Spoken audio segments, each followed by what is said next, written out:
part of your business strategy when you do your workshop or something. Okay, please, sorry.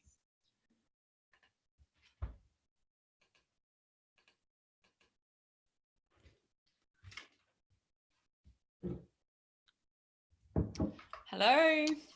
Hey, Shani, how you doing? Hey, good. How are you? Good, thank you. Yeah. Stan, you there? I am. Shani, how are you? Good. How are you? Long time no chat, mate. Been a while. Yeah. How was your holidays? Good to have a bit of a break, but I did a little bit of work as well. So I haven't had that recovery that I was hoping for, but, we'll work into that. Yeah, sure. Have you got any holidays booked in this year yet? No, I haven't at this stage. Okay. Well, we might address that in the coming weeks. I think holidays is part of this month in Business Academy. Yeah. Hi, Steve. It's Stan. Hey, Stan, how you doing? Good.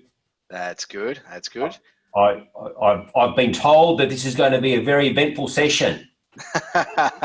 Yes, I read the same. I'm really looking forward to it.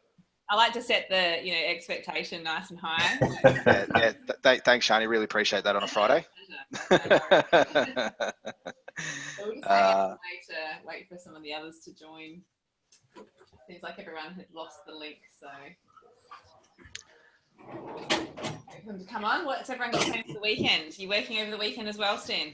Look, I probably will. I've got to go to a funeral today, unfortunately. I was saying to the group 2 weeks ago, we lost a friend of ours. Their son got killed it fell off a cliff in Esperance in WA.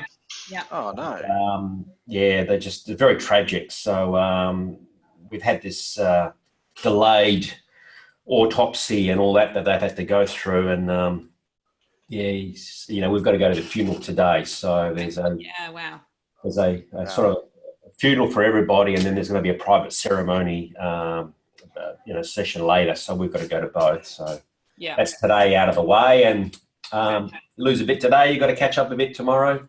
Yeah. So where do you live, Stan? I'm in Perth. Okay, so you're flying out, are you then?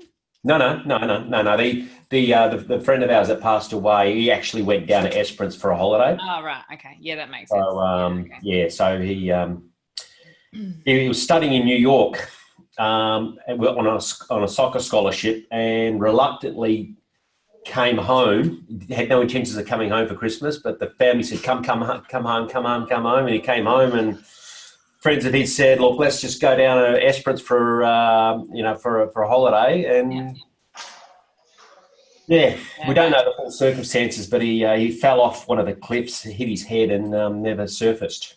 Wow. Okay. Yeah. Yeah, that's hard. Yeah. Hard one to take. Yeah, 21-year-old. So. What do you say? Goodness. Not much to say, is there? I keep saying to my kids, just be careful when you're taking these bloody selfies. You got to look. Yeah. And that's what it was. He was taking he took a selfie on one of the cliffs overlooking the Great Southern Ocean there, and a couple of minutes later slipped and fell in, and crazy. Goodness. Yeah. Mate, so sorry to start off on a star note, but that's okay. It's all good. Actually, while we're talking about you being in Perth, another thing that Sam wanted me to chat to about all the team, so I might as well talk to you about it now while we're waiting for everyone else, is we're looking at sort of having some sessions where everyone kind of comes together, everyone from the Business Academy comes together. So we're trying to figure out whether it's easier to have groups in capital cities. So Sam flies to the capital city and has a group there, or whether it would be better to have everyone sort of meet in Sydney, and how you would feel about that.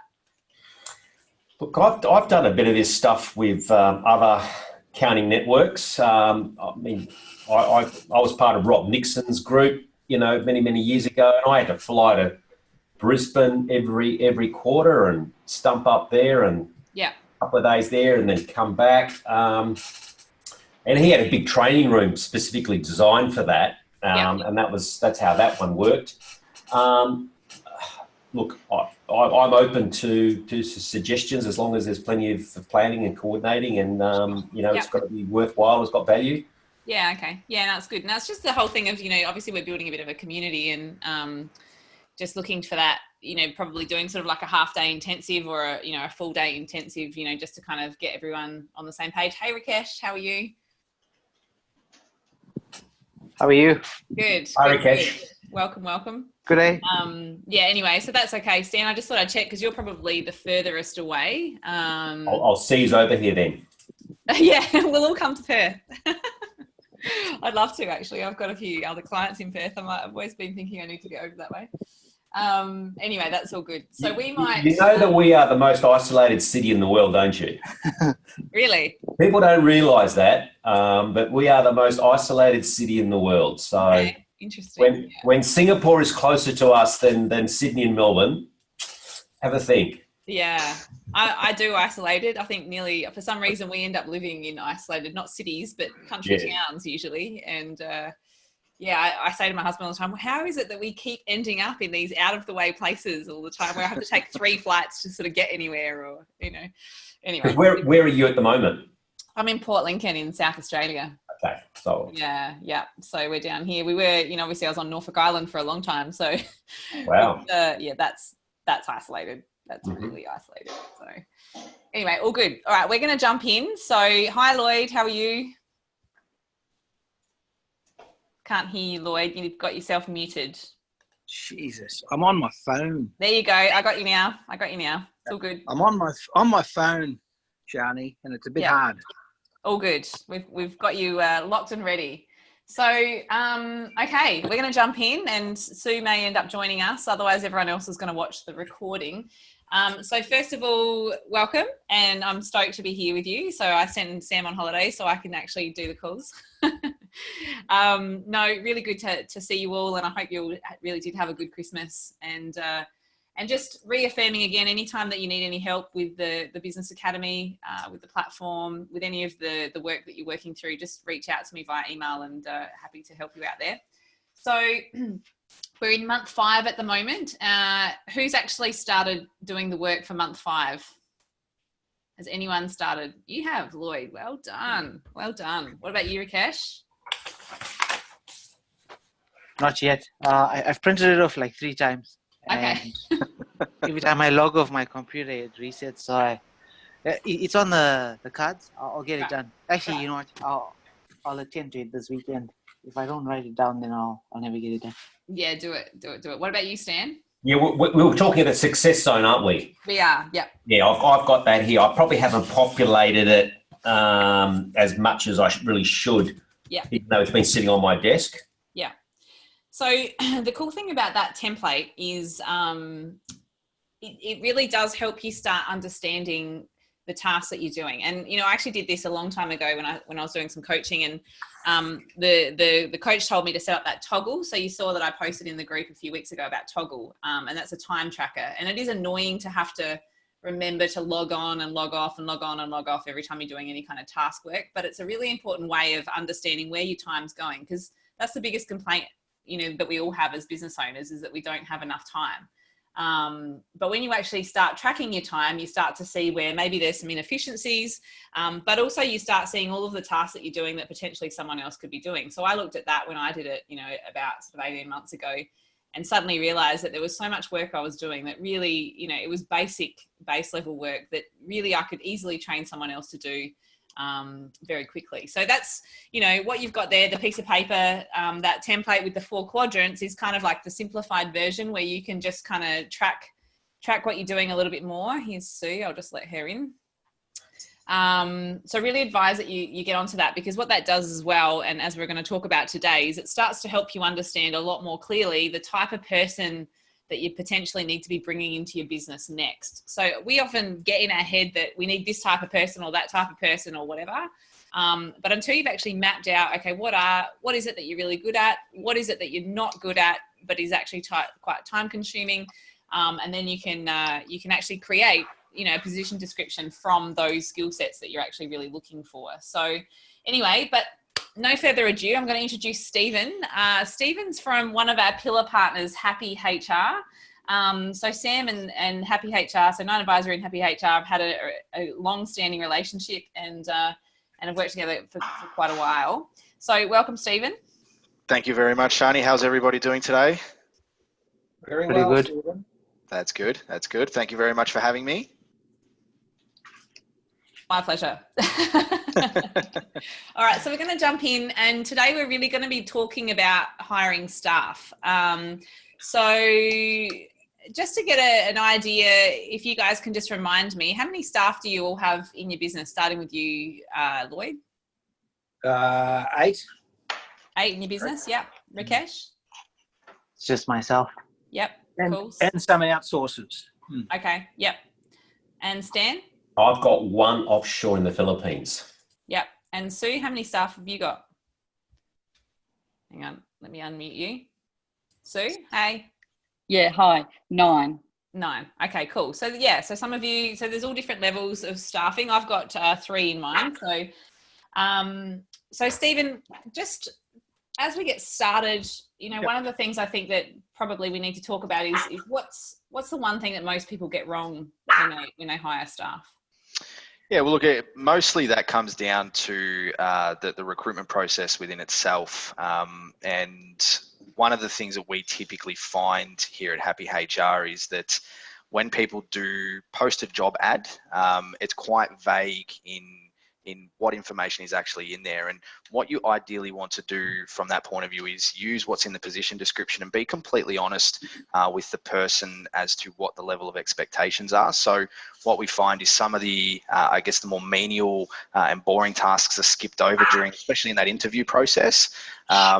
And what essentially happens there is the expectation of both you as an employer and the employee aren't met right from the very start, and there's a misunderstanding right from the very start, which causes obviously some issues down the track. But that's one of the common mistakes that we find is that people don't have that alignment as to what's expected and what they are looking for from that staff member as well.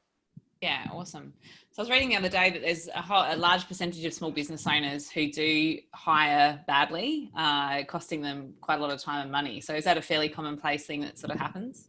Yeah, it is. It is fairly common, and it also comes down to understanding the persona of the person. So understanding your persona yourself as to whether you're a driver type or whatever it may be, and then sort of stripping that back and saying, okay, well, what type of persona do I need from the individual based on the tasks, and what does that, how does that persona work in with me as an individual as well? So what we typically find is that some people don't go into that depth, and then what ends up happening is that relationship is fractured because the two personality types aren't designed to work well with each other, and that's where a common fall down is that relationship, especially if you're hiring your first, and it's a small intimate setting. Getting along with that person is super critical. Yeah, absolutely. Okay, good. So what else can business owners do to avoid sort of bad hires? Well, again, it comes back to that personality profile. So stripping it back and saying, okay, well, what is it that I need from this person? And going back to the success zone, as the Night Advisory team speaking with everybody here today about, is like, it's all well and good to understand what tasks you want them to do. But it's about understanding the persona of that person to make sure that when you are going through that hiring process, you're sitting in that interview with them as well, that you really do get along with them on a personal level, outside of the strictly work. Because obviously looking at what we've got here today, there's a few that have multiple employees, but a couple of you only have the one. So again, as I mentioned, if it's in that intimate setting, you want to make sure that you do get along with that person. So taking it from a practical view, but also a personality type.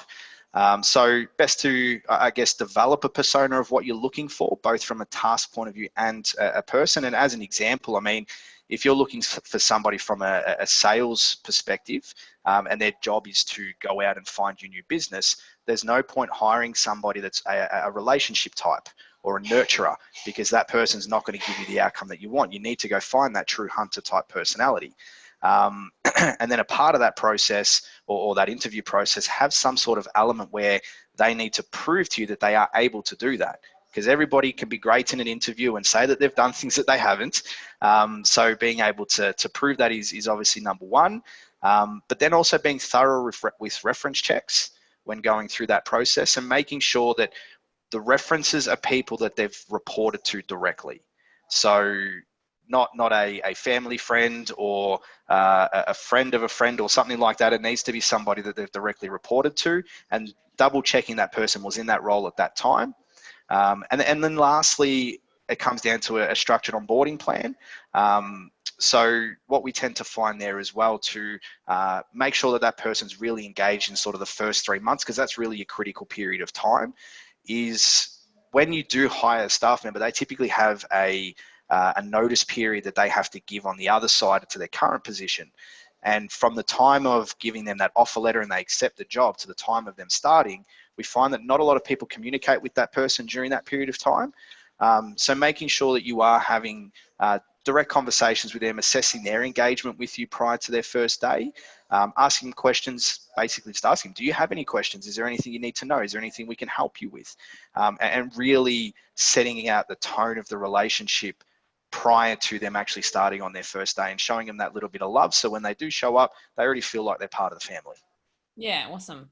So just getting back to the persona stuff. So that's really interesting because obviously we've been focused a lot on the tasks and haven't talked a great deal about, you know, the type of people, the personality type of the people. So for some of these guys who do have larger teams, how do you, I guess, assess how a person's going to work? Because obviously that's all sort of more culture within a larger team.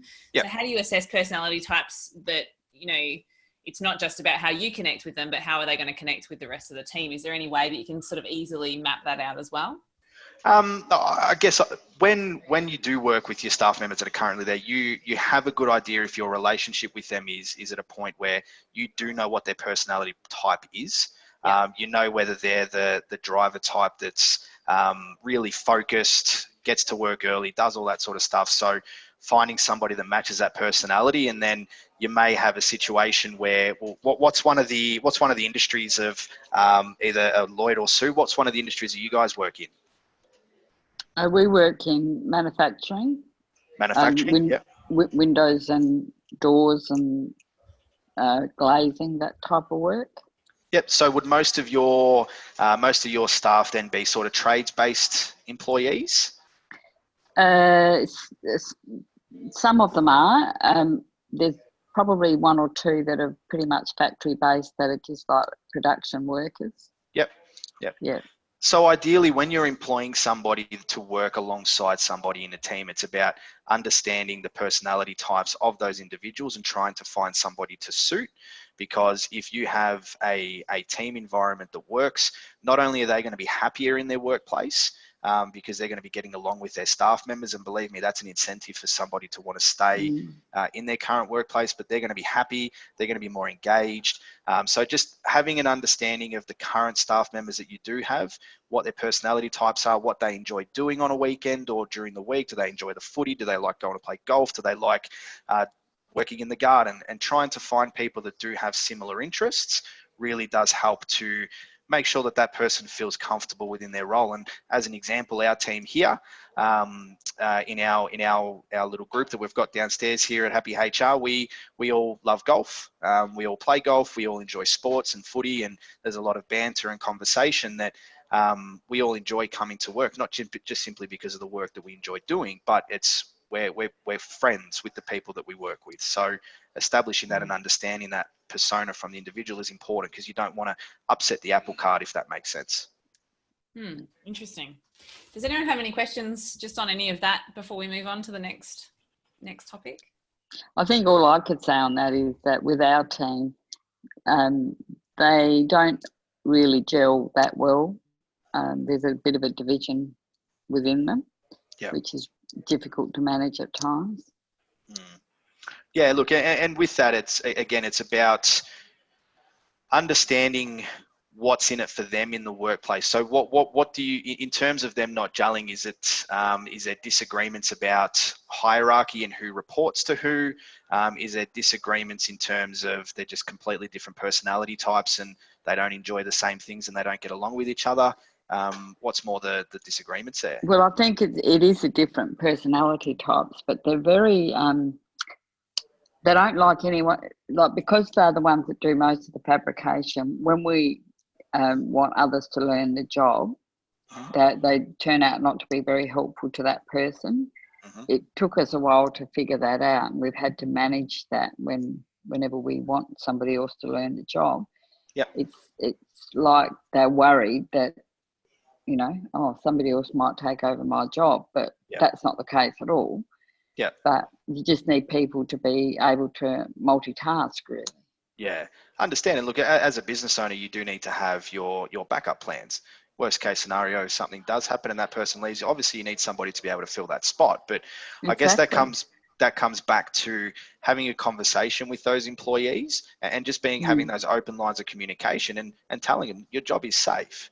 We need to make sure from our point of view that we do have, I wouldn't say backup plan, but you got to articulate it in a way that, and also try and find out what's in it for them. Maybe there's some sort of incentive that you provide them to help those people get to the point that they need to. So it's about stripping it back and saying, okay, well, what is it about them training somebody that gets them a little bit concerned or puts them off or makes them cold to that individual?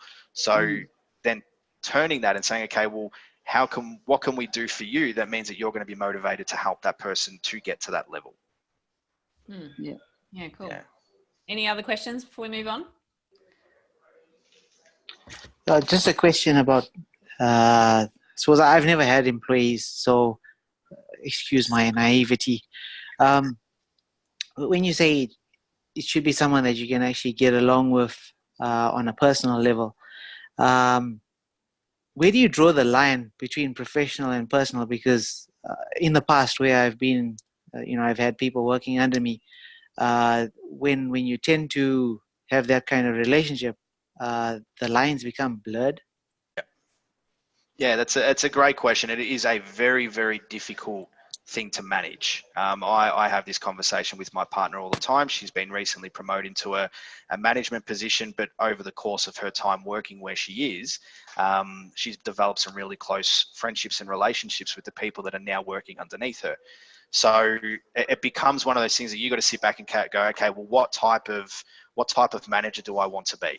Do I want to be that very authoritative manager that basically doesn't have that relationship with your employees, or do you want to be more of the friend type of manager that is happy to sort of blur those lines a little bit? But then it also comes back to understanding the personality type of the person that you're employing to say, okay, well, I can be friends with them, but they also understand that when it does come time to work, that I am going to pull them up and I am going to tell them what they need to do.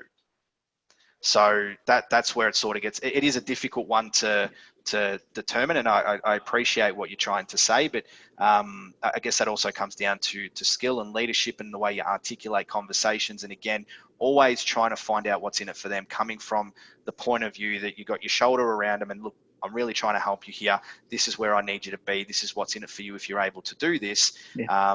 But yeah, establishing that is a difficult thing. But again, it comes down to what type of manager you want to be, and then assessing that based on the personality profile that you're employing to work underneath you.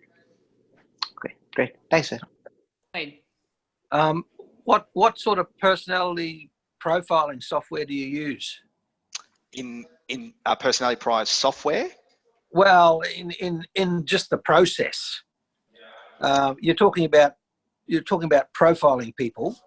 Yes. And there's a number of different ways to do that. And it used to be, whether it's Briggs Meyer or any of those big ones, do you recommend one, or do you use one in particular? Not really, no. Nothing that we use here. It's more just about having a conversation with the person. So when we do our interviews here at Happy HR, we have your typical structured formal process for your first interview, and then the second interview is in a more relaxed setting with the direct manager to see if they can get along. And what the ideal process there is to see if that person is creating conversation, see if that person is asking questions and trying to find common ground and show interest in what each other is doing. So having that relaxed environment to see if there is a connection there, because reality is if you go in a relaxed environment for a coffee or a breakfast or a lunch, you are going to pick up on whether there is no interest, or whether you aren't getting along, or you don't have the same interests and all that sort of stuff. But I honestly don't think there's any sort of testing or anything out there that does determine what type of person is going to be. Yes, there are tests that can guide you in that, but again, that comes down to the person being truly honest within themselves and not trying to falsify those answers to get the job.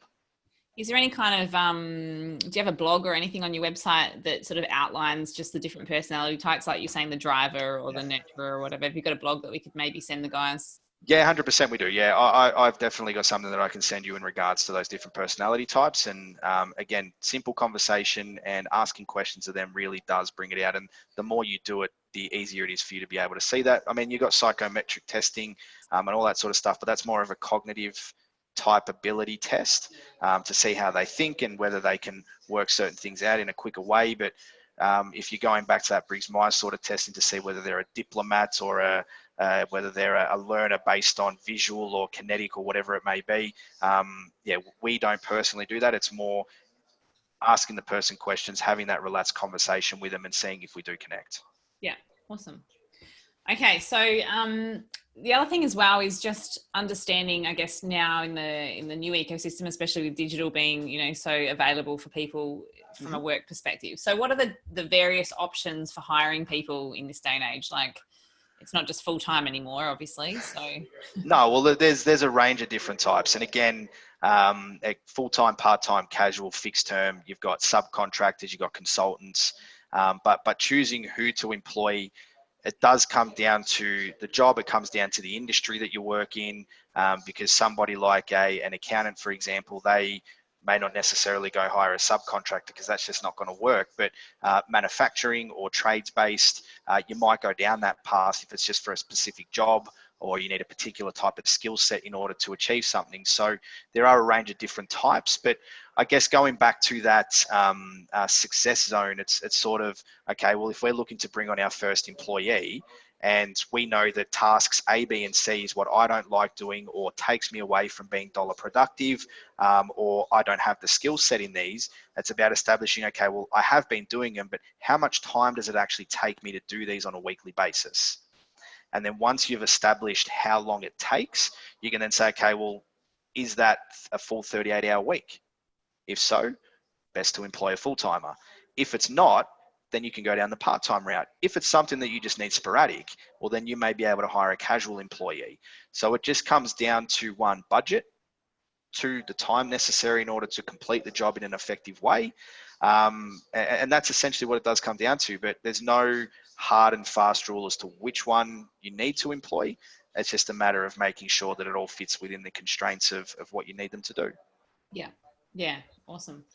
That's good. And so going into the, I guess, more detailed level, so what are some of the guidelines or laws or compliance stuff that that we all should be sort of a bit more aware of? Not from a, you know, getting freaked out kind of perspective, but, you know, just being aware of the different, you know, obviously you guys are living and breathing in that. And for us, well, I know for me personally, I certainly don't, you know, sit up at night reading about HR compliance.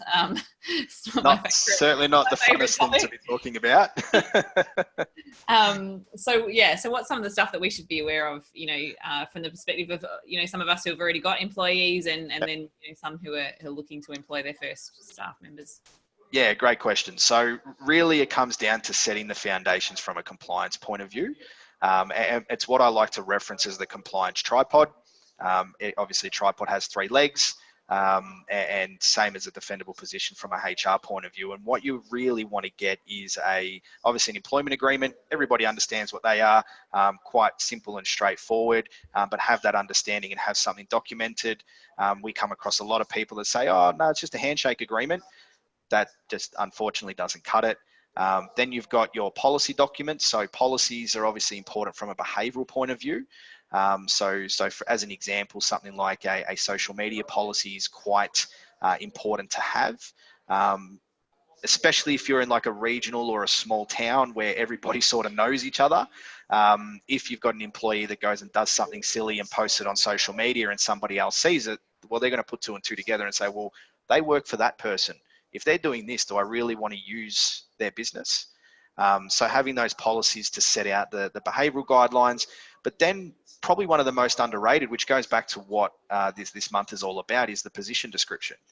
And that's because to correctly determine where an employee will sit within their award, you need to have a position description that defines what their roles and responsibilities are, and their KPIs. And KPIs are very important to have in terms of being able to effectively manage the performance of that staff member, so you can track and see how they're progressing.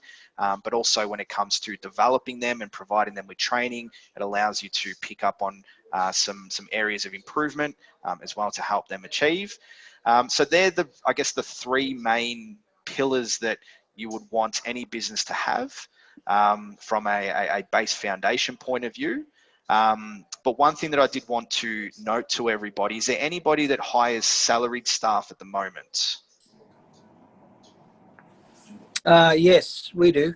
Yep. What award would they be sitting under, Lloyd? Oh, well, it's they're chartered accountant. They're in a professional, so I don't even know if they have an award. I don't think they do. Might be the banking and finance award or the clerk's private sector. Wouldn't have any idea. That's No. okay. Well, one thing to note there, Lloyd, and this is something that has just come to surface. So it's great timing to have this conversation with everybody. But as of the 1st of March, what's happening is dependent on the award, and I'll send the list of awards to Shani so she can send that out to the team. But anybody that is a salaried staff member, you need to track their start and end time, and also their unscheduled or unpaid breaks. Because what you're going to have to do on an annual basis is a reconciliation of their time worked.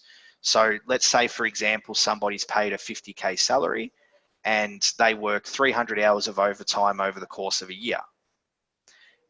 You then have to reconcile what the award rate is plus their entitlements and plus 17.5% annual leave loading, and determine that they're still better off under the salary than they would have been under the award.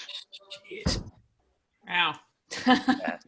So it's, yeah, so that's, and again, it may not necessarily be the award that you're working with. No doubt that that's going to go right across the board, but the thought process there from Fair Work, and obviously the employers are always the one that get screwed over by this, but they can track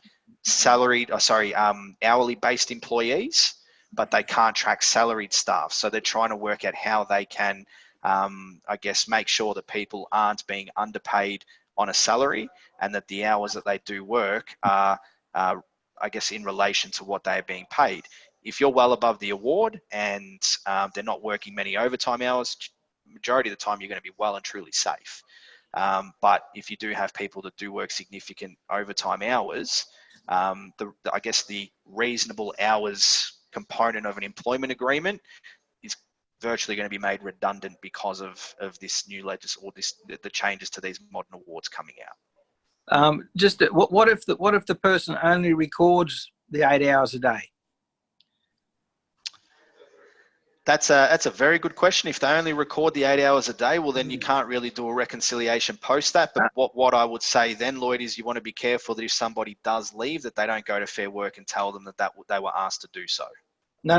They've never been asked. They've been asked to record the hours they work. Yeah, that's fine. Sorry, the hours they're in the office, because sometimes this person will come in early because he's dropping his children off to swimming or something, and he's got nothing else to do, so he'll go to work. So in reality, we've got no idea whether he's working or just doing whatever. But he's there, and I guess that's why he's only putting down the 8 hours. But during that time, he would be working as well.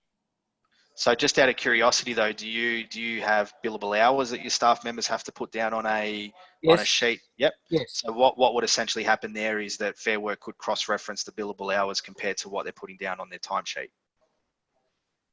Yeah. So, if they're billing, there would be just nothing over and above. That's all. Yeah, so if they're billing 50 hours, for example, in that week, but you've only put down a 37-hour week, well, they're going to say, okay, well, how does that work? Does that sort of make sense? Yeah. Well, it does, but in this situation, he only puts down 5/8, maximum of 40. Yep. And not all of those are billable, so he might put down 30 billable, but he might work 50. Yep. But only records 40. They'll go based off what's recorded, but you just want to be careful, because you do have to record the hours worked and compare it. So, I mean, even from your point of view, Lloyd, from a client perspective, your clients are going to come to you and ask you to do these reconciliations because you're their accountant.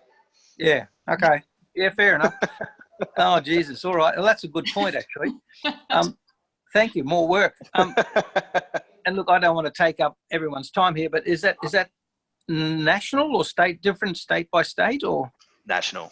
Right. Okay. Thank you. Yeah. So I'll send Shani the list of awards so everybody's got them to make sure that they're covered if they go down that path. Thank you, Stephen. Thank you very much. No worries. Anyone else got questions around that? All good? Awesome. So there's another question I was going to ask you, Stephen, and it's gone out of my mind. Oh, that's right. It wasn't on our sheet, so sorry for throwing this one at you. It's okay. But I know that, you know, from working with Sam, he talks quite a lot about organisational structures. Mm-hmm. And I don't know, I know I was having a conversation with a lady this week and she was saying that they have none of that in their company, even though they've got probably 10 to 12 employees. So can you just fill us in a little bit on organisational structures and how that can really help this whole process as well? Or whether that's important or, you know. So you're talking like an org chart basically, and everybody understanding where they fit within that organisational structure? Yeah. Yeah, I mean, again, that just comes down to the type of employee that you're hiring and understanding where they fit within that organisation structure. Are you at the point where a manager, for example, is really under the pump in terms of the workload that they need to do, or are their employees not able to manage the work that is required for that department or that section? It's all about understanding, okay, well, do we need somebody of a junior level to come in and sort of mop up the administration work, or do we need somebody more senior? And again, I go back to my partner again as an example, coming from an insolvency accountant point of view, that they're very top heavy in their org structure. So they've got a lot of managers, a lot of supervisors, but they don't have a lot of grads. So their strategic vision over the next sort of 6 to 12 months is centered around, okay, well, we need to find grads to then be able to train them up to that accountant 1 and accountant 2 level to make sure that our managers aren't focusing on the lower, more menial tasks of report writing and things like that. So I guess it comes down to assessing where you're at in your phases of business planning, and saying, okay, well, what do we need next? Where are gaps? Who's overloaded? Who's working too much? And really assessing and breaking that down and saying, okay, well, what do we actually need? Yeah. Does that answer your question? Yeah, it does. Yeah, no, that's good. Okay, cool. So how does Happy HR support businesses? A wide range of ways, but I won't bore everybody too much with the elevator pitch. But basically what we do here is we provide our clients with the necessary foundation, so the contracts, the policies, the PDs. If you're at a point where you know what tasks you want to put down, we can help you to create those position descriptions and the KPIs and everything that are associated with it. But then going forwards from there, once we've created all of that, you do have the HR support. So if you're not quite sure what type of person you should be looking for, your HR consultant knows who you are because they've worked with you, so they can provide you with that advice. Excuse me. But then we also provide advice around your hiring process, some interview questions that you could be asking, ways in which you can go about that, and then also ways to keep staff engaged and help to avoid staff turnover. So it is end-to-end life cycle, but I won't go into the platform too much, but we provide all the necessary documentation and the advice associated with it to make sure that your HR house is in order. Awesome.